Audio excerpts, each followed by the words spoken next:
우리 시간 성경 봉독하도록 하겠습니다. 가능하시면 자리에서 일어나 주시면 감사하겠습니다. 창세기 4장 1절에서 7절까지의 말씀입니다. 우리 한 절씩 교독해서 읽고 7절은 같이 읽도록 하겠습니다. 창세기 4장 1절부터 7절입니다. 제가 먼저 1절 말씀 읽겠습니다.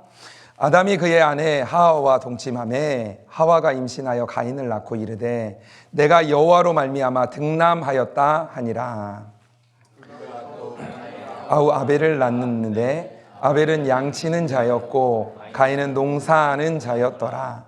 세월이 지난 후에 가인은 땅의 소산으로 제물을 삼아 여호와께 드렸고 아벨은 자기도 양의 첫 새끼와 그 기름으로 드렸더니 여호와께서 아벨과 그의 제물은 받으셨으나 가인과 그의 제물은 받지 아니하신지라. 가인이 몹시 분하여 안색이 변하니 여호와께서 가인에게 이르시되 내가 분하여 함은 어찌 됨이뇨 안색이 변함은 어찌 됨이냐. 7절 같이 읽겠습니다. 내가 선을 행하면 어찌 낯을 들지 못하겠느냐. 선을 행하지 아니하면 죄가 문에 엎드려 있느니라. 죄가 너를 원하나 너는 죄를 다스릴지니라. 아멘. 하나님의 말씀입니다. 우리 자리에 앉으시겠습니다. 벌써 1월 달도 이제 반이 훌쩍 지나갔죠. 오늘이 세 번째 주일입니다. 시간들이 참 많이 지나가고 있고 또 그리고 우리가 예배 시리즈로 해서 지난주부터 시작을 해서 8번 정도 같이 나누게 될 텐데 오늘은 두 번째입니다. 말씀의 제목이 뭐냐면 나를 살리는 예배를 회복하라 라는 제목으로 함께 말씀을 나누려고 합니다. 예배 시리즈의 주제라고 한다면 이렇게 이야기할 수 있습니다. 최고의 하나님께 드리는 최선의 예배. 그러니까 최고의 하나님께 드리는 최선의 예배.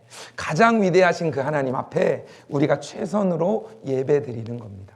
그래서 예배 시리즈를 우리가 계속하면서 우리가 기억해야 될 게 뭐냐면 내가 지금까지 드려왔던 예배, 그리고 앞으로도 드릴 예배, 그리고 우리가 천국에 가서도 하나님을 찬양하면서 예배를 드리게 될 텐데 그때 드릴 예배 생각하면서 한번 점검해 보는 겁니다. 내가 지금까지 왔던 예배는 어땠는가?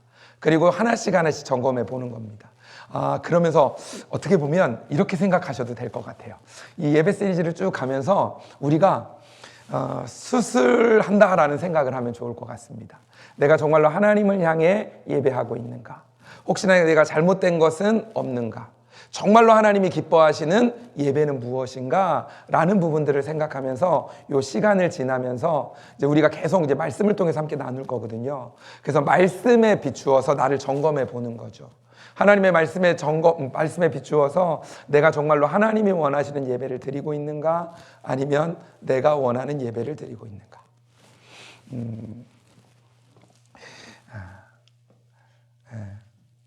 이 고백은 제가 잠깐 좀 하고 예배 말씀을 좀 전하겠습니다.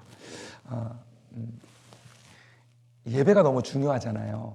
그리고 그 예배를 통해서 하나님이 받으실 것들을 기대하며 우리가 준비해 나아가는데 제가 아침에 조금 실수를 했습니다. 조금이 아니라 좀 굉장히 큰 실수를 하나 했습니다.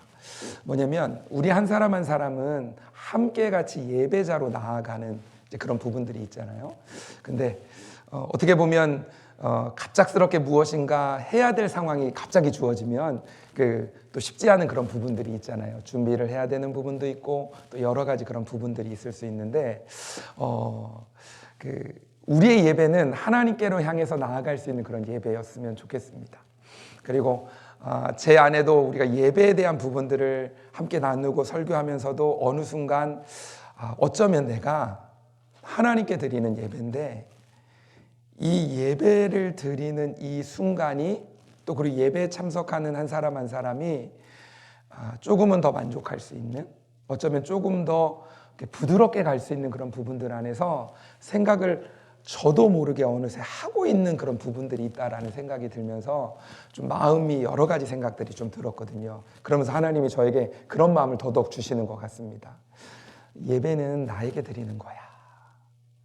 함께하는 사람들도 중요하지만 또 진행되는 여러 가지 프로그램, 여러 가지 부분들도 중요하지만 더 중요한 건 나야 라고 말씀하시는 그 하나님의 마음이 자꾸 느껴져서 회개하는 마음으로 또 그리고 하나님 앞에서 또 죄송한 마음으로 또 여러 가지 부분들에 대한 마음들이 제 안에 있었습니다. 우리가 지난주에 예배의 본질을 회복하라라는 부분에 대한 말씀을 전했죠. 그러면서 예배는 헬라어로 어떻게 되냐면 프로스퀴네오라는 표현을 했죠. 그 단어가 어떤 단어냐면 무릎을 꿇고, 그렇죠. 무릎을 꿇고 이마를 바닥에 대고 납작 엎드려지는 거. 그러니까 최대한 낮아지는 거죠. 그러니까 최대한 낮아진다라는 것은 무엇을 의미하냐면 하나님을 가장 높이 세우신다는 거죠. 그러니까 하나님을 높이기 위해 우리가 낮아지는 거죠.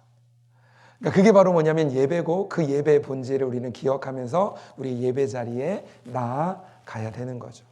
오늘은 말씀의 제목을 나를 살리는 예배를 회복하라 라는 부분에 대해서 우리가 조금 더 예배에 대한 부분들을 함께 나누려고 합니다. 이제 한 걸음 더 나아가는 거죠. 이렇게 한 주 한 주 가면서 갈 텐데, 이 시간이 우리의 예배, 또 저도 마찬가지고 그 예배에 대한 부분들을 점검하고 정말로 하나님께 드리는 이제 그런 예배로 나아갔으면 좋겠습니다. 창세기 1장, 2장, 3장에 거치면서 1장에서 창조의 하나님께서 천지를 창조하시죠. 그리고 쭉 나가다가 3장에서 어떤 일이 있냐면 선악과 사건이 나오면서 아담과 하와가 선악과를 따먹게 되는, 범죄하게 되어지는 일들이 나타나게 됩니다. 그래서 에덴에서 아담과 하와가 어떻게 돼요? 쫓겨나게 되죠. 쫓겨나게 되는 이유는 뭐냐면 죄 없는 곳에 죄가 있는 사람들이 있으면 안 되기 때문입니다. 에덴에는 죄가 없는데 지금 아담과 하와가 죄를 지었기 때문에 에덴 밖으로, 어쩌면 죄가 있는 그곳으로 아담과 하와를 쫓아내는 겁니다. 그리고 난 다음에 4장에 가면 제일 먼저 나오는 이야기가 뭐냐면 제사 이야기가 나옵니다. 그러니까 예배에 대한 이야기가 바로 나오는 거죠. 쫓겨나고, 그리고 난 다음에 죄가 있는 그 세상으로 쫓겨났는데 그곳에서 제일 먼저 말씀하시는 게 뭐냐면 예배에 대한, 제사에 대한 이야기를 하고 있는 겁니다. 그러니까 하나님의 마음 안에는 뭐가 있냐면 아담과 하와가 쫓겨났지만 그들에게 다시 다가갈 수 있는 기회를 주는 겁니다. 어떻게 보면 전능하신 하나님의 임재와 죄가 있는 인간이 만날 수 있는 곳, 그것이 바로 제사고 그것이 바로 예배입니다. 그러니까 그 자리의 길을 열어주시는 겁니다. 쫓아냈지만 하나님의 마음 안에는 무슨 마음이 있는 거예요? 다시 길을 만들어서 아담과 하와와 함께 있기를 원하는 하나님의 마음. 그게 오늘 본문에 나와 있는 아벨과 또 그리고 가인의 제사에 대한 이야기가 나와 있는 겁니다. 하나님은 죄를 지은 아담과 하와를 쫓아내셨지만 하나님은 그들을 포기하지 않으셨다는 것을 우리는 제사를 통해, 예배를 통해 하나님의 마음을 볼 수 있습니다. 에덴 밖, 죄가 가운데 살아가는 인간들을 다시 만나기 위해 하나님이 마련하신 것이 바로 뭐냐면 예배입니다. 다시 만날 수 있는 길들을 열어주신 게 바로 예배입니다. 예배는 하나님이 우리를 버리지 않으셨다는 증거입니다. 그리고 예배는 죄인과 거룩하신 하나님이 다시 만나는 생명의 통로가 되는 자리가 바로 예배의 자리입니다. 그래서 그곳에서 다시 살아나게 되는 자리가 바로 예배의 자리입니다. 하나님의 임재와 죄인의 실존이 만나는 시간을 하나님이 정하셔서 하나님은 여전히 하나님의 자녀에게 복을 주시기 위해서 마련하셨는데 그게 바로 뭐라고 하냐면 예배인 것입니다. 그러니까 다시 살아날 수 있는 기회를 주시는 게 바로 예배의 자리인 겁니다. 하나님께 나아갈 수 있는 방법, 바로 제사라는 또 예배라는 것을 허락해 주신 겁니다. 그래서 우리는 하나님 나의 죄를 용서해 주세요 하면서 예배 자리에 나올 수 있는 겁니다. 그리고 그 예배 자리에서 용서함을 받고 또 하나님의 주시는 은혜를 통해 다시 살아갈 힘, 살아나는 시간들이 바로 예배의 시간이 되어지는 겁니다. 신학자들은 예배를 향해서 이렇게도 표현합니다. 언약의 갱신이라는 표현을 합니다. 다시 길을 만드시는 거예요. 그리고 하나님이 약속하신 그 복을 다시 주시기 위해서 만드셨다라고 표현합니다.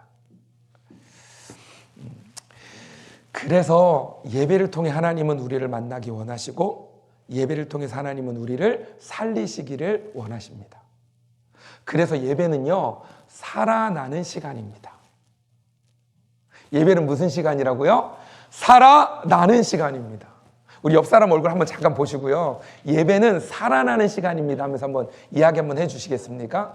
옆 사람에게, 앞뒤에 있는 사람에게 예배는, 허영걸 집사님, 예배는 살아나는 시간입니다. 허영걸 집사님, 살아나는 시간입니다. 미안합니다. 예배는 무슨 시간이라고요? 살아나는 시간입니다. 그래서 예배 시간을 통해서 우리가 뭐 해야 되냐면 살아나야 됩니다. 살아나야 됩니다. 그래서 우리가 그런 얘기 하잖아요. 예배 시간에 졸면 안 됩니다. 그런 얘기를 하는 이유가 뭐예요? 졸다 보면 어느새 살아나기 전에 예배가 끝날 수 있거든요. 끝날 수 있거든요. 그래서요, 혹시나 옆에서 눈을 감고 있거나, 근데 묵상을 할 수도 있긴 한데, 하여튼, 그럴 때는 옆 사람이 손을 꽉 잡아주시든지, 이렇게 해주십시오. 아니면 옆구리를 콕 찔러주든지. 왜냐면, 왜요? 살려야 되니까. 왜냐면 예배 시간은 무슨 시간이니까? 살아나는 시간이니까. 살아나는 시간이니까 이렇게 하는 거예요. 그러면서 내가 졸리면 그냥 옆 사람 찌르세요. 내가 잠 깨게. 그래도 되니까. 하여튼 그러면서 서로 살아나는 시간들을 갖는 겁니다. 왜냐하면 하나님은 예배를 통해 우리가 살아나기를 원하기 때문입니다. 성경에서는 인간이 에덴 동산에서 쫓겨나자마자 예배 이야기가 바로 나오는 거예요. 자, 그렇다면 예배는 중요할까요? 중요하지 않을까요? 중요하죠. 앞에 무슨 단어 같은 걸 하나 붙이면 정말로 대단히 억수로 이렇게 되잖아요. 하여튼 정말로 중요한 게 바로 예배입니다. 하나님이 얼마나 중요했으면 쫓겨나고 바로 예배할 수 있는 제사의 자리를 이야기하고 있습니다. 그래서 오늘 예배에 대한 부분들을 우리가 생각해 볼 텐데, 첫 번째로 예배는 나를 살리는 자리다. 방금 우리가 이야기를 나누었죠. 살고 싶은 사람이 예배의 자리로 나오는 겁니다. 그리고 이곳에서 다시 살아나는 겁니다. 우리는 한 주간 세상 속에서 살며 알게 모르게 죄에 묶이기도 하고 상처를 받기도 하고 또 때로는 지쳐가는 인생을 살아가기도 합니다. 그런데 우리는 이 자리에, 예배의 자리에 나와 있습니다. 그러면서 하나님 앞에 우리가 기도하는 거죠. 하나님, 제 안에 있는 이러이런 일들 가운데 저를 회복시켜 주옵소서. 때로는 우리의 삶 가운데 있었던 죄를 용서해 주옵소서. 하나님, 나를 살려 주옵소서. 그러면서 예배 자리에서 살아나는 겁니다. 여러분 기억하십시오. 오늘 예배 자리에서 우리가 일어날 때 우리 살아나 있어야 됩니다. 살아나 있어야 됩니다. 아멘? 아멘? 아멘? 병건우 집사님이 아멘? 제일 많이 환하게 웃어가지고 지금 제가 아멘. 살아나야 됩니다. 살아나야 됩니다. 살아나야 됩니다. 살아나는 자리. 그런데 우리가 좀 기억해야 될 것 중에 하나는 뭐냐면 모든 예배가 하나님이 다 받으시는 건 아니라는 거예요. 받으시는 예배도 있고 받지 않는 예배도 있다는 겁니다. 오랜 시간 예배를 드렸다고 해서 하나님이 무조건 다 받으시는 것이 아니죠. 예배 연수가 중요하지만 연수만 중요한 건 아니죠. 그러니까 하나님 앞에 어떤 예배를 드리면 하나님 받으시기도 하고 어떤 예배는 하나님이 받지 않으시는 예배가 있다는 거죠. 오늘 창세기 4장에서는 분명하게 이야기합니다. 하나님이 받으시는 예배가 있고 하나님이 받지 않는 예배가 있다. 그럼 질문입니다. 하나님이 받으시는 예배는 가인의 예배였습니까? 아벨의 예배였습니까? 아벨의 예배. 그럼 하나님이 받지 않는 예배는 뭐였습니까? 가인의 예배. 네, 거꾸로 얘기하시면 안 돼요. 가인의 예배, 아벨의 예배를 지금 이야기를 하고 있는 겁니다. 어떻게 보면 예배의 샘플에 대해서 우리에게 이야기해 주는 겁니다. 그러면서 우리가 생각해야 되는 거죠. 나는 하나님이 받으시는 예배를 드리고 있는가? 아니면 나는 하나님이 받지 않는 예배를 드리고 있는가? 이제 이 부분들을 생각해 보아야 합니다. 그래서요, 이 시간요, 사랑하는 여러분, 약간 좀 긴장을 하십시오. 긴장하시면서 이 시간에 예배에 대한 부분들을 좀 내 안에, 아까 수술이라는 표현 했잖아요. 내 예배가 정말로 지금까지 들여온 예배가 하나님이 받으시는 예배였는가 점검하는 시간들을 갖는 겁니다. 그리고 앞으로 내가 드릴 예배가 정말로 하나님이 받으시기에 합당한 예배로 드릴 수 있는지를 좀 이렇게 긴장하면서 나를 좀 점검하고 바라보면서, 그래서 말씀에 비추어서 나의 예배를 생각하면서 나아가는 시간이 되었으면 좋겠습니다. 긴장되셨어요? 긴장하셔야 됩니다. 긴장하면서 내 삶을 점검하는 거예요. 그리고 하나님이 원하시는, 있잖아요, 우리가 예배를 드렸는데 하나님이 안 받으시면 안 되잖아요. 내가 시간을 내고 내가 여러 가지 부분을 해서 왔는데 하나님이 안 받으시는 예배를 드리고 가면 안 되잖아요. 하나님이 받으시는 예배가 되어야 되잖아요. 내가 모태신앙으로 계속 삶을 살아왔는데 지금까지 내가 드렸던 예배를 손꼽아 보면 정말로 많은데 그 중에 얼마나 많은 예배가 하나님이 받으셨고 얼마나 많은 예배를 하나님이 받지 않았는가. 근데 정말로 중요한 건 뭐냐면 지금부터입니다. 그러니까 지금부터 내가 드려지는 예배가 어떻게 하나님 앞에 드려질 것인가. 자, 먼저 하나님이 받지 않으신 가인의 예배를 먼저 좀 살펴보았으면 좋겠습니다. 오늘 7절 말씀인데요. 우리 7절 말씀 우리 한번 같이 한번 읽어볼까요? 시작. 내가 선을 행하면 어찌 낯을 들지 못하겠느냐. 선을 행하지 아니하면 죄가 문에 엎드려 있느냐. 죄가 너를 원하나 너는 죄를 다스릴지니라. 아멘. 첫 번째로 가인은 죄를 가리고 나오되 회개하지는 않았습니다. 예배 자리에 나오긴 나왔지만 회개하지는 않았다라는 겁니다. 내가 선을 행하면 어찌 낯을 들지 못하겠느냐. 우리의 예배도 한번 점검해 보는 겁니다. 내가 죄를 가지고 예배에 나오긴 하지만 하나님 앞에 나는 회개하고 있는가? 여전히 나는 예전의 모습대로 그대로 살아가고 있는가? 그러니까 이거죠. 말로만 회개하고 삶에는 행동의 변화가 없는 거죠. 여기 보니까 내가 선을 행하면 어찌 낯을 들지 못하겠느냐. 이 얘기는 선을 행하고 있다는 거예요? 못하고 있다는 거예요?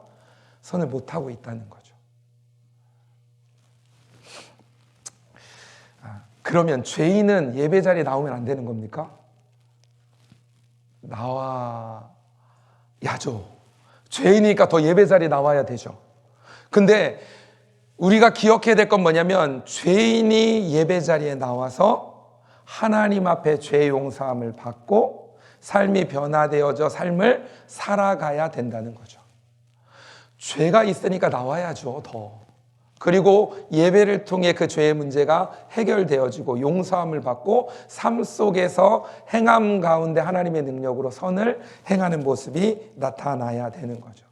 근데 지금 가인은 예물 뒤에 자신의 모습을 숨기는 겁니다. 그 신앙생활을 하다 보면 가끔씩 그런 분들이 있습니다. 내가 드리는 예물, 내가 드리는 헌금이 양이 많기 때문에, 액수가 많기 때문에 하나님은 기뻐 받으실 것이다. 그리고 이 정도 내가 잘못하는 것은 용서해 줄 것이다 라는 생각을 하시는 분들이 우리 열린교회는 없지만 어딘가 계시는 것 같더라고요. 그래도 내가 이만큼을 했는데 이 정도는 하나님이 용서해 주시겠지. 내가 이렇게 봉사를 했는데 하나님이 이 정도는 눈 감아 주시겠지. 굿딜입니까? 근데 하나님은 이 사실을 모르시겠습니까? 하나님은 다 알고 계시는 거죠.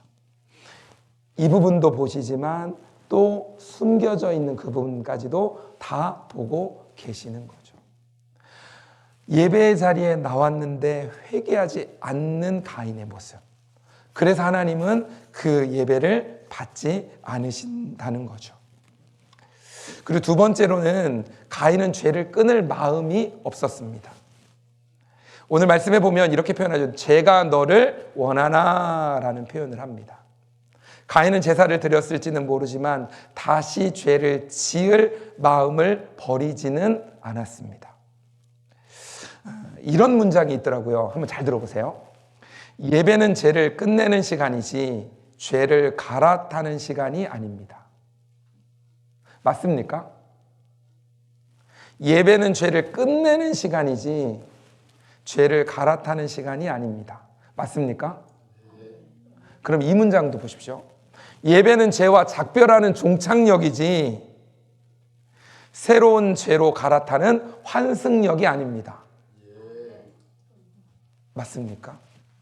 예배는 죄에 대해 종착역이 돼야 되는 거죠. 환승역이 돼서 다시 갈아타는.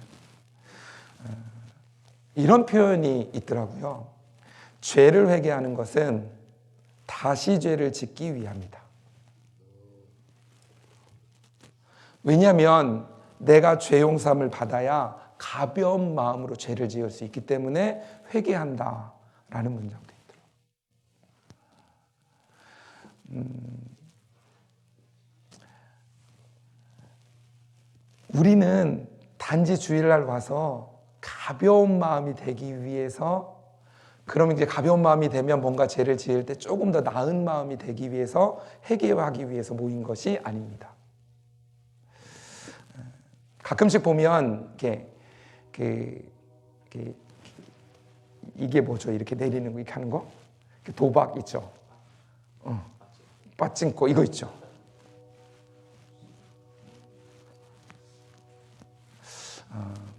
제가 어떤 목사님의 이야기를 듣다 보니까 그분이 계셨던 곳이 그 주에는 그런 곳이 없어요. 근데 한 2시간 정도 반 정도 가면 당길 수 있는 거죠. 그럼 777을 바라보는 거죠.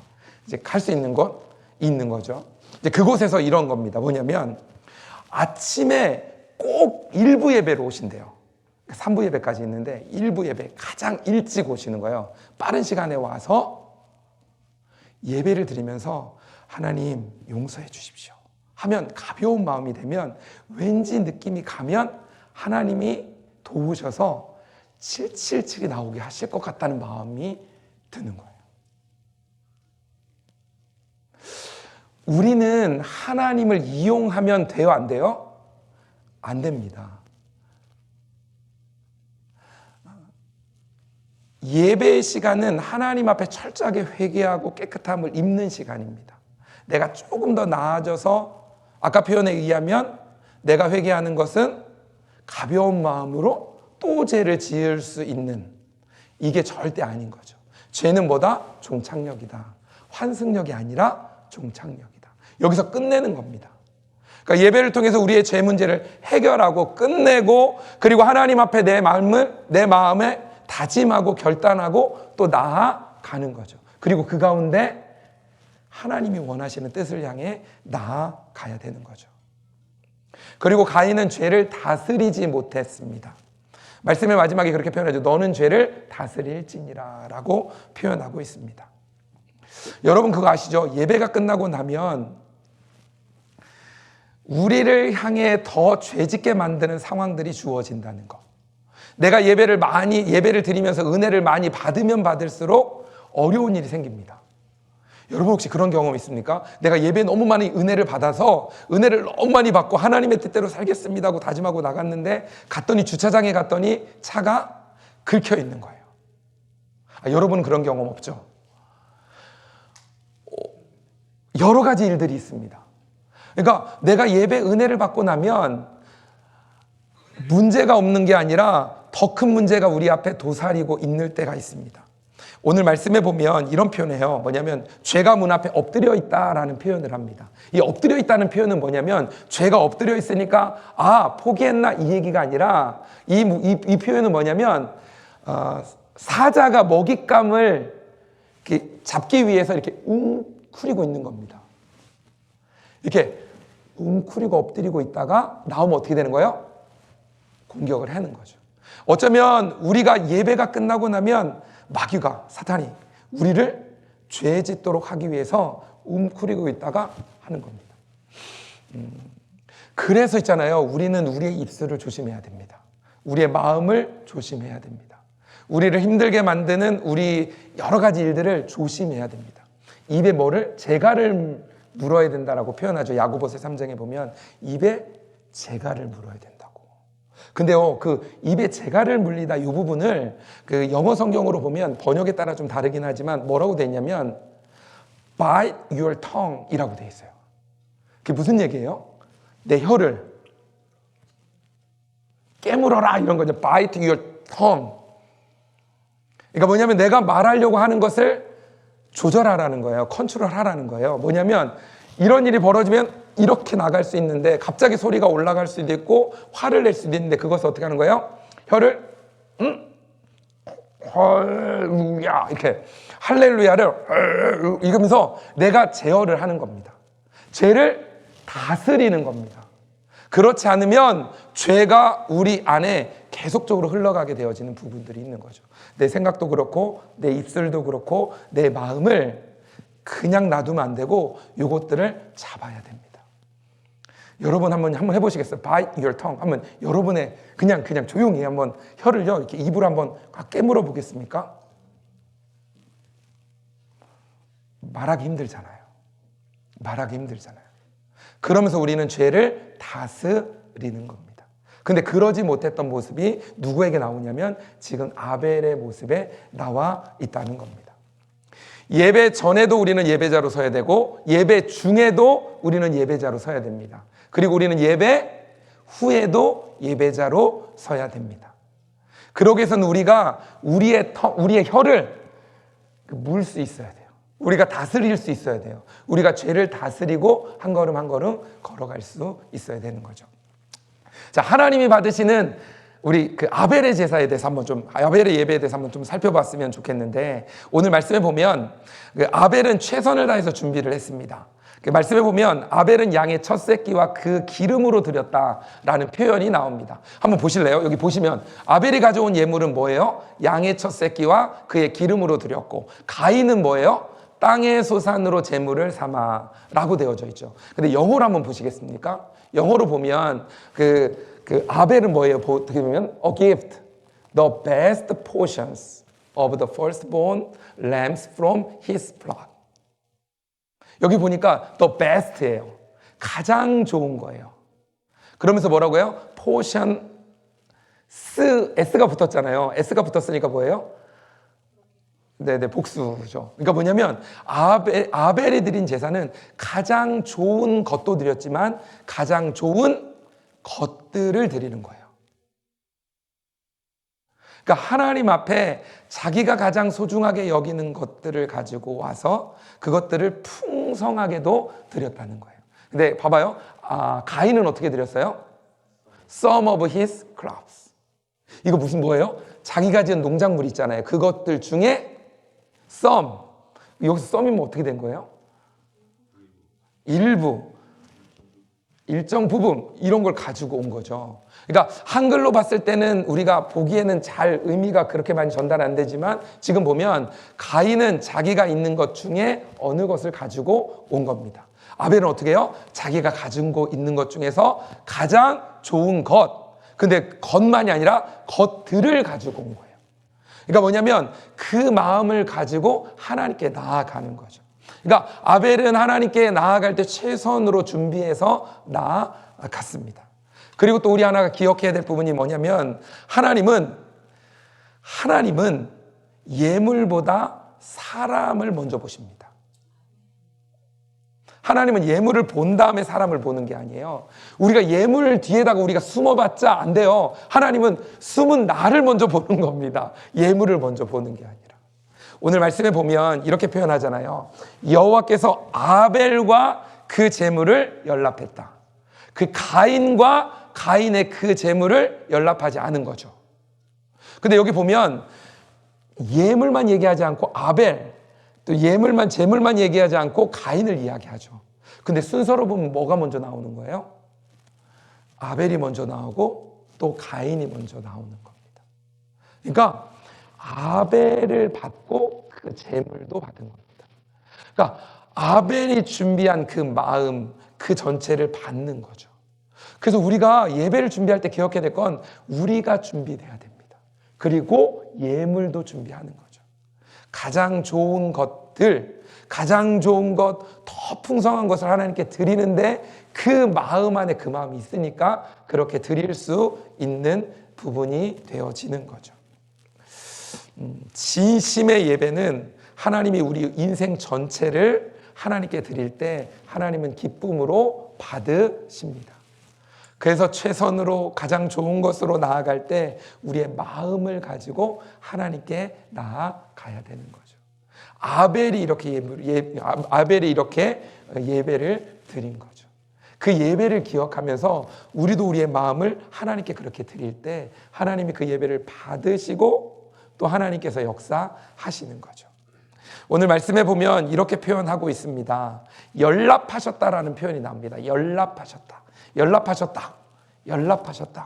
연락하셨다는 것은 기쁨으로 받으셨다는 뜻인데 원래 원어로 보면 두 가지 의미가 있습니다. 받으셨다라는 뜻이에요. 하나님이 받으셨다. 연락했다는 건 받으셨다라는 뜻입니다. 근데 또 하나의 의미는 뭐냐면 두루 살피다라는 뜻이 있습니다. 그러니까 하나님이 그 예배를 받으시는 겁니다. 그리고 난 후에 두 번째는 뭐예요? 두루 살피시는 겁니다. 하나님이 이 사람의 예물을 받으시고 하나님이 이 예배를 받으시고 그 뭐라고 하죠 우리?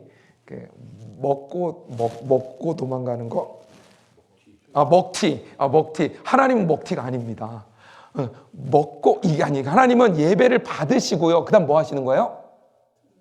두루 살피십니다.